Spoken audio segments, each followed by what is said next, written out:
रिश्वतखोर शहीद नहीं होंदे, ए हराम दी मौत मरदे ने।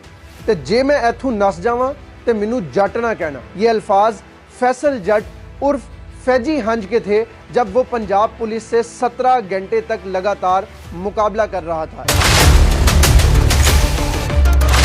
फैसल जट किसी भी तरह से मासूम शख्स नहीं था, बल्कि उसका शुमार जराइम पेशा अफराद में होता था। फैसल जट एक मंशियात फरोश था, लेकिन पंजाब पुलिस की कुछ अहमकाना हरकतों ने फैसल जट, जिसने लाखों लोगों को तबाह किया, जिसने हजारों नए बच्चों को मंशियात पर लगा दिया, ना सिर्फ मासूम साबित कर दिया बल्कि आने वाले लोगों के लिए हीरो भी बना दिया कि ये वो जट है जो पंजाब पुलिस से, जो स्टेट से मुकाबला करता हुआ मरा, जो अपनी जगह छोड़कर भागा नहीं। फैसल जट गुजरात के इलाके हंज में रहने वाला एक मंशियात फरोश था, जिसका नेटवर्क गुजरात से शुरू होकर हंज के इलाके से शुरू होकर खारियां तक फैला हुआ था, और उस इलाके में फैसल जट से बड़ा कोई मंशियात फरोश नहीं था। फैसल जट आज से 8 साल पहले यूनान में रहता था और वहां पर भी मंशियात फरोशी के केस में पकड़ा गया, और मंशियात फरोशी के केस में पकड़े जाने के बाद यूनान की हुकूमत ने पाकिस्तान वापस भेज दिया। यहाँ पाकिस्तान वापस आने के बाद फैसल जट ने देखा कि अगर आप मुतल्लिका पुलिस को सिर्फ मंथली और उनका हिस्सा पहुंचाते रहें तो आप पाकिस्तान में भी एक अच्छा मंशियात फरोशी का नेटवर्क चला सकते हैं। और फैसल जट ने यह सिर्फ सोचा नहीं बल्कि अमली तौर पर करके भी दिखाया। फैसल जट ने मंशियात फरोशी का इतना बड़ा नेटवर्क बना लिया कि उस इलाके में फैसल जट के अलावा अगर कोई और मंशियात फरोश आता तो उसे फैसल जट अपना मुखालिफ समझते हुए दुश्मनी पर उतर आता। इस बार भी यही हुआ।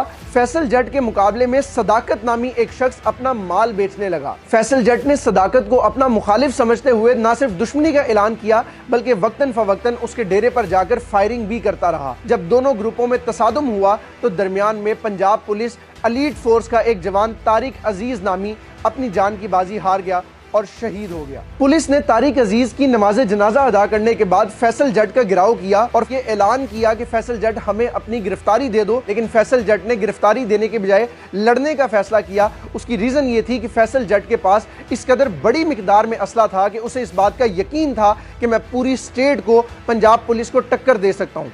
फैसल जट ने 13 से 14 घंटे पुलिस का मुकाबला किया और आखिर में जब पुलिस ने ग्रेनेड का इस्तेमाल किया तो फैसल जट हलाक हो गया। फैसल जट के अहले खाना का कहना यह है कि फैसल जट अगर चाहता तो 40 से 50 घंटे भी लगातार मुकाबला कर सकता था। ये तो पुलिस वाले थक गए थे जिन्होंने किया, जिन्होंने ग्रेनेड का इस्तेमाल किया और फैसल जट को हलाक कर दिया, वरना हमारा बेटा इतना दलेर था कि वो 40 से 50 घंटे स्टेट को टक्कर दे सकता था।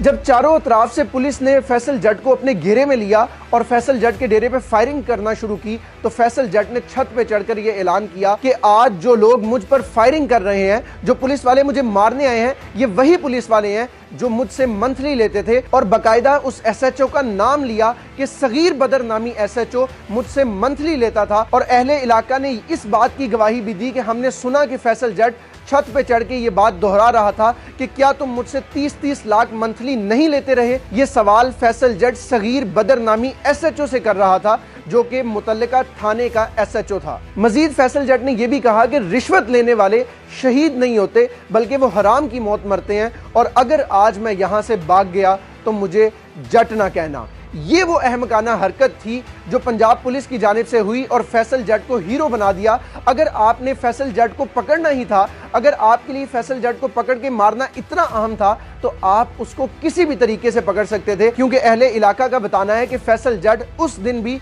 और उससे पहले भी उस इलाके में सरेआम घूमता था, वो आज तक नहीं छुपा था। यानी अगर पंजाब पुलिस उसे सिर्फ गिरफ्तार करना चाहती तो वो गिरफ्तार कर सकती थी। वो 17 घंटे मुकाबला किए बगैर, फैसल जट को हीरो बनाए बगैर पकड़ सकती थी और पकड़ने के बाद कानूनी कार्रवाई कर सकती थी, लेकिन पंजाब पुलिस ने सिर्फ बदला लेने की गर्ज से उसे मारकर रातों रात हीरो बना दिया। आपकी क्या राय है? कमेंट सेक्शन में ज़रूर बताइएगा। पाकिस्तान जिंदाबाद।